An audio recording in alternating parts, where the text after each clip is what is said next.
ఈ మధ్య నేను చాలా చర్చిల్లో గమనిస్తుందేంటంటే, చాలామంది చర్చిలకెందుకొస్తున్నారంటే, వాళ్ళ జబ్బులు పోవడానికి, వాళ్ళకున్న ఆర్థిక సమస్యలు పోవడానికి, వాళ్ళకున్న అవసరాలన్నీ తీరిపోవడానికి చర్చికొస్తున్నారు.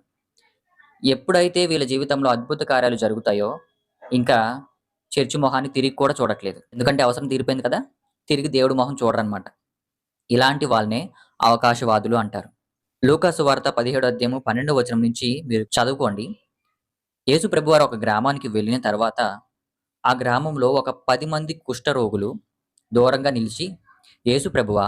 మమ్మల్ని కరుణించుమని" చెప్పి కేకలు వేస్తారు. అప్పుడు యేసు ప్రభువారంటారు, వాళ్ళ వైపు చూసి, "మీరు వెళ్లి దేవాలయంకి వెళ్ళండి ముందు. అక్కడ యాజకులుంటారు. ఆ యాజకులకి కనపడండి ముందు వెళ్లి త్వరగా" అని చెప్పి అంటాడు.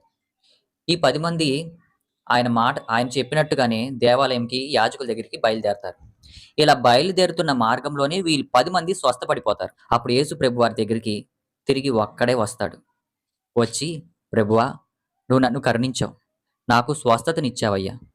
నీకు చాలా రుణపడిపోయాను" అని చెప్పి ఎంతగానో యేసు ప్రభువుని చూసి మురిసిపోతాడు. అప్పుడు యేసు ప్రభువారంటారు, "అయ్యా! మీరు మొత్తం 10 మంది కదా వెళ్ళింది. మిగిలిన 9 మంది స్వస్థత పడలేదా? వారెక్కడున్నారని" చెప్పి అడుగుతాడు.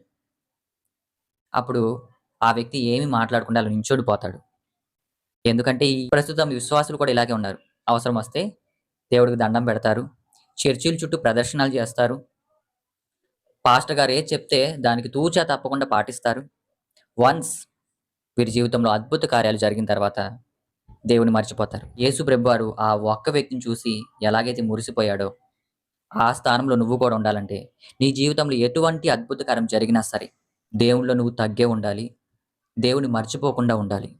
గుర్తుపెట్టుకో. అవకాశవాదుల్లా ఉండకండి. దేవునికి ఆశ కలిగించే వారిగా ఉండండి. Praise the Lord everybody. అందరికీ మరణాత.